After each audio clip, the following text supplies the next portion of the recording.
আমার একজন ভাগ নিয়ে আমারে কতটা লাই শাক দিছেন। ও দেখুন বেশ কিছুটা লাই শাক আমারে দিছেন। আমারে কইছেন পান মই গরো বইনে আনছেন দুবার লাই শাক। বলে মামি তোমারে না দিয়ে আমি কেমনে খাইম, তোমারেও দিলাম আমিও রাখলাম, তুমি খাইও মামি। দুবার লাই শাক খাইতে কিন্তু খুব বেশি ভালো লাগে। এই দেখুন বেশ কিছু লাই শাক আমারে টাইম দিছেন আমার বাগ নিয়ে। আমি তো সব খাইতে পারতাম না, ছেলেও খাইতো না, আমার হাজব্যান্ডও খাইতা না, একলা আমি খাইতাম। আমি সব খাইতাম, অর্ধেক আমি খাইমো, মাছ দিয়ে আমি রান্না করবো, লাই শাকের চচ্চড়ি রান্না করবো আমি অর্ধেকটা, আর অর্ধেক রাখবো আমি। আর এও দেখুন আমরার বাগানও আমার হাজব্যান্ডে লাগিয়েছিল ধনিয়া পাতা, আর দিমো ধনিয়া পাতা লাই শাকের মধ্যে, খুব স্বাদ হইব কিন্তু খাইতে। আর দিমো মাছ, যখন রান্না করবো তখন দেখাইমো, রান্না করার পরেও দেখাইমো, আপনারা শুধু দেখতে থাকবা। লাই শাকটাই আমি বালা করি দইয়া রাখছি। এখন আমি ওরকমভাবে ইয়ে করবো, কাটতাম না কিন্তু আধ দিয়া ওরকম ওরকম করিয়া রাখবো।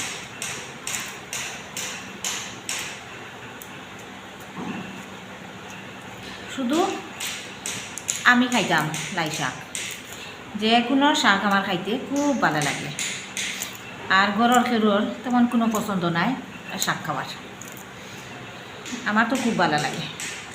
জানি না আপনারা কার কার শাক খাইতে ভালো লাগে, আমার ভালো লাগে। কাটলাম না কেনে ওরকমও তো আমরা মানে লাই শাকের চচ্চড়ি বানাইলে মাছ দিয়া ওরকমও তো করে। আর খাটি কোন সময়, যে সময় দেখি বাজা করার লাগিয়া তখন ছোটো ছোটো করিয়া কাটতে লাগে। এখন ওই যে ডাটা এগুলা কিন্তু আমি ফালাই দিয়ার, কেউ দেখছি ডাটা শস্য দিয়া রান্না করিয়া খাই। আচ্ছা এইটাও খাইমই একদিন, কিন্তু আপাতত আমি ডাটাগুলা ফালাই দিয়া।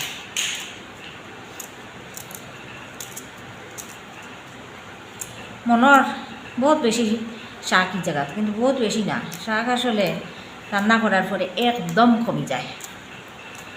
আর কমলেও সমস্যা নাই, শুধু আমার লাগেও তো রান্না করি আর এক বাটি, কমলে কোনো সমস্যা হইতো না।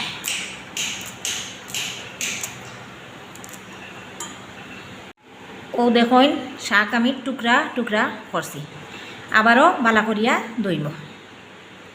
একটা প্লেটর মাঝে পেঁয়াজর কুচি, রসুনের কুচি আর দুইটা কাঁচা লঙ্কা চিরিয়া রাখছি।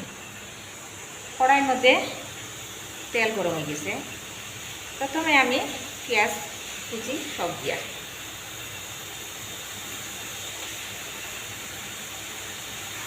রসুনের কুচিও দিলাম,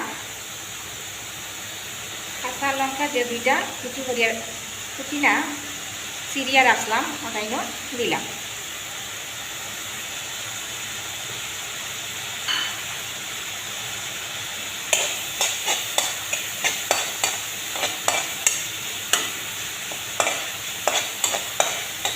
এখন পেঁয়াজের মধ্যে বাদামি রং ধরো,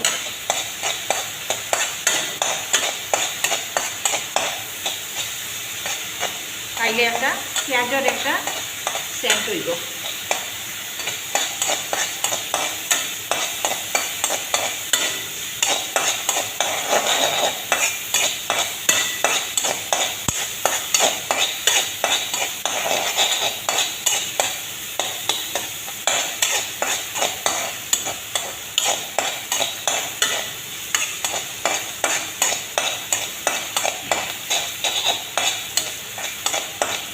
পেঁয়াজের বাদামি বাদামি রং হয়ে গেছে।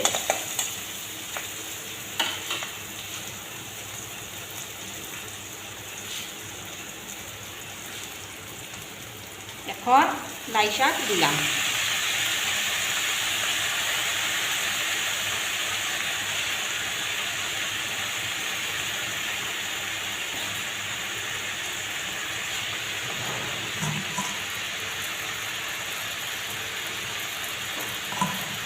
স্বাদ স্বাদ মতো লবণও দিলাম।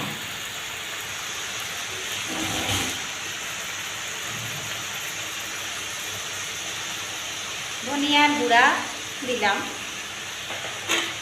একবার নাড়মু ভালো করিয়া।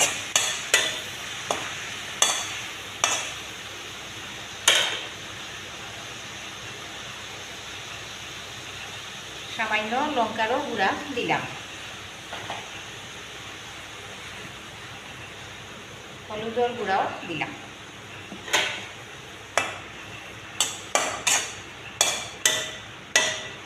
ভালো করিয়া নাড়লাম। এখন আমি ঢাকা দিব।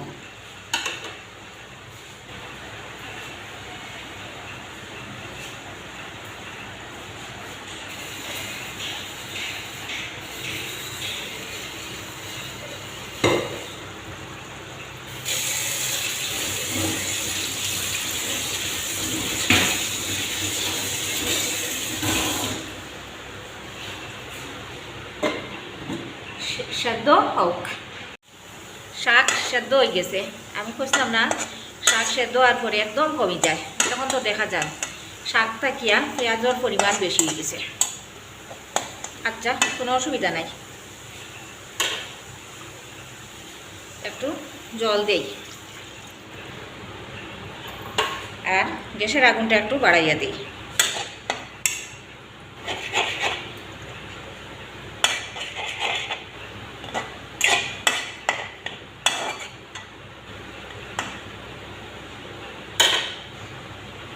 আবার একটু ঢাকা দিয়া দেই। এখন ঢাকাটা উঠাইলে আর টকবক করিয়া ফুটে মাছ দিলাম।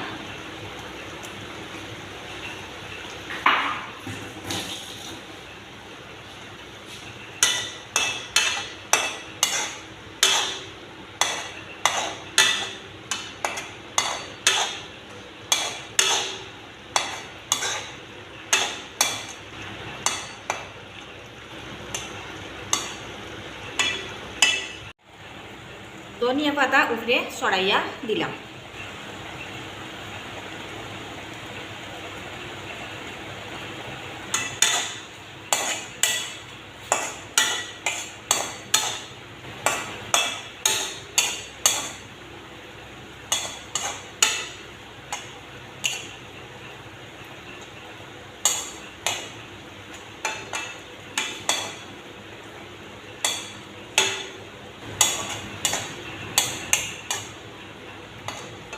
রান্না হয়ে গেছে লাই পাতা দিয়া আর ধনিয়া পাতা দিয়া মাছ দিয়া লাই পাতা চচ্চড়ি।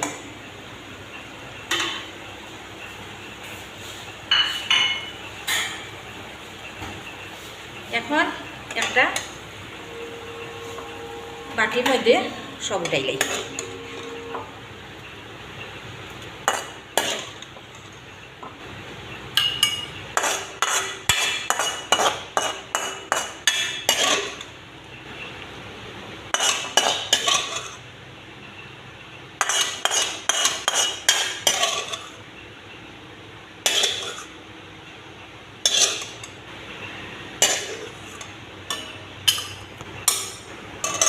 ও দেখুন, আমি একজনে খাইতাম, ঠিক আছে না?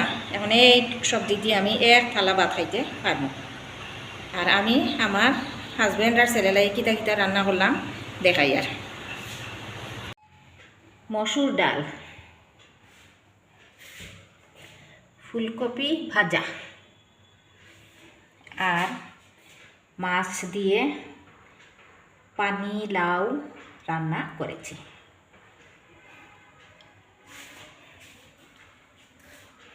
আসসালামু আলাইকুম, আল্লাহ হাফেজ।